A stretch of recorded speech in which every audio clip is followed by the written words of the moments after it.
Could mind control, and in particular wireless frequencies, be used to create a puppet-like killer? What could drive your everyday person to kill? Potentially a voice inside your head posing as God.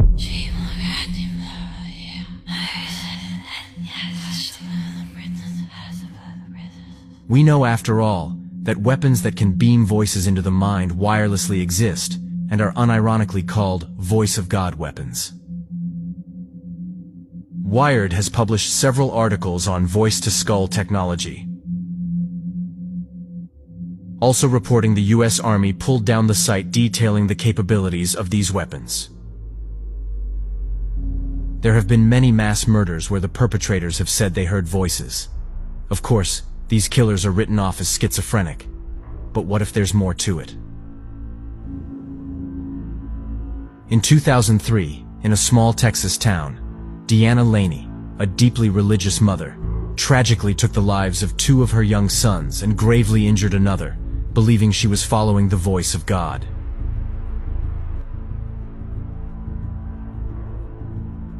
In Canada in 2008, Will Baker, a man tormented by insistent voices in his head that he believed were divine commands, tragically ended the life of a fellow bus passenger in a brutal attack.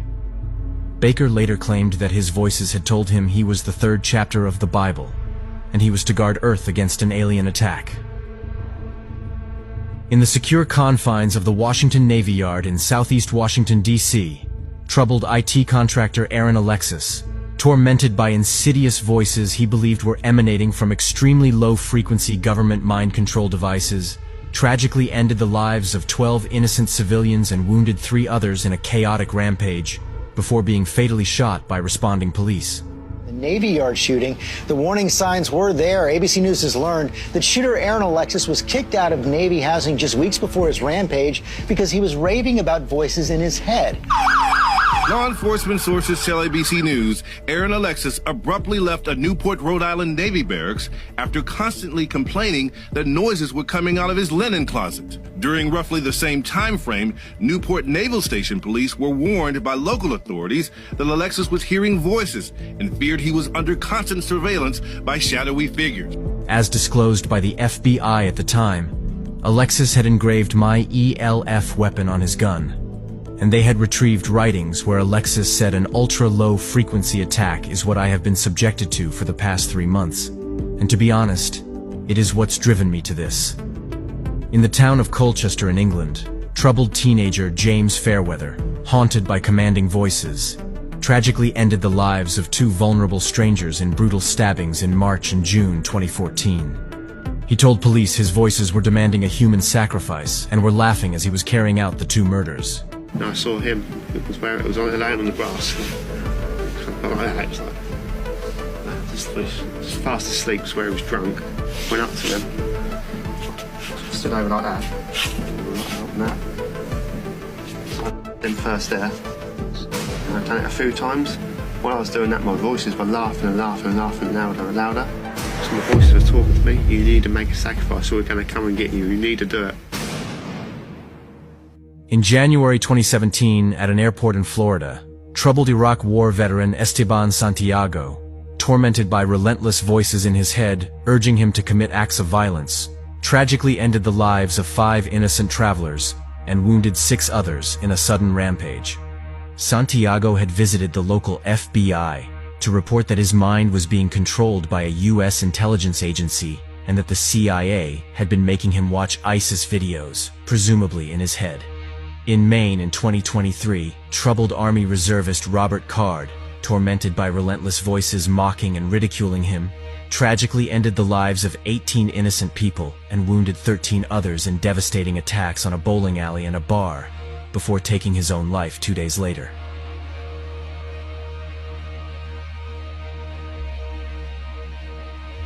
Federal police are still on a manhunt for the man accused of shooting and killing 18 people at a Maine bowling alley and bar on Wednesday night. A sister-in-law to the suspect, 40-year-old Robert Card, confirmed to the Wall Street Journal that he received 2 weeks of inpatient psychiatric treatment over this past summer as he was hearing voices. She said he started believing he could hear people say awful things about him. More recently, 34-year-old DeCarlos Brown Jr. murdered Ukrainian refugee Irina Zarutska on a subway in North Carolina. While there are no mentions of him hearing voices, he spoke to his sister after the murder, where he claimed the government had put materials in his body. So you said something in your body did what? Nah, the material, feel like the material using my body to stab the lady.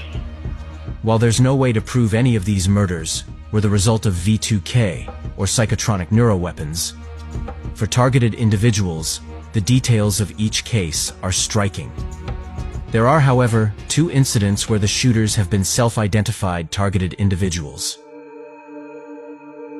In 2014, in Tallahassee, Florida, troubled attorney Myron May, tormented by voices convincing him he was under constant government surveillance, tragically wounded 3 innocent students in a sudden shooting spree before being fatally shot by responding police.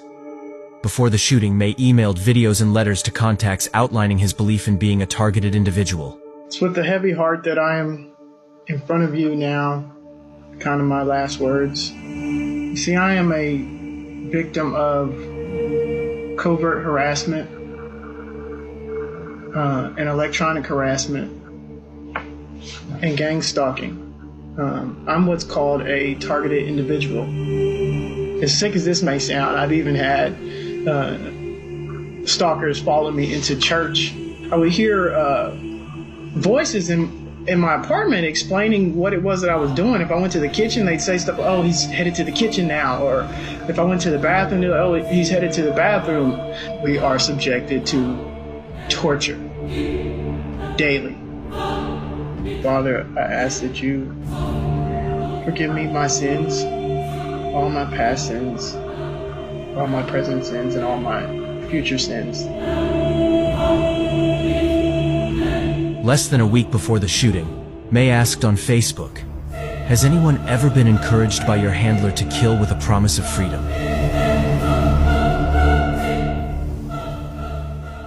In August 2022, in the Ohio suburbs, Stephen Marlowe, tormented by merciless voices in his head, tragically ended the lives of 4 innocent people in a devastating shooting spree, before fleeing and publishing a pre-recorded video on social media, explaining his motives as being a counterattack against mind control. We have been attacked by this weapon our entire lives, and the attack against me personally is one of the most vicious attacks a human being has ever faced. I have tolerated the most inhumane torture in hopes that the FBI and CIA would come to my defense, but they have failed to come to my aid. My only hope is that you come to understand what has happened here. When the world realizes what has happened, there will be justice, but I cannot sit by and be a victim any longer, and I refuse to sit by and do nothing while my nieces and nephews and the rest of my family are operated on with mind control. Our thoughts are not private. It is disgusting and it is cruel.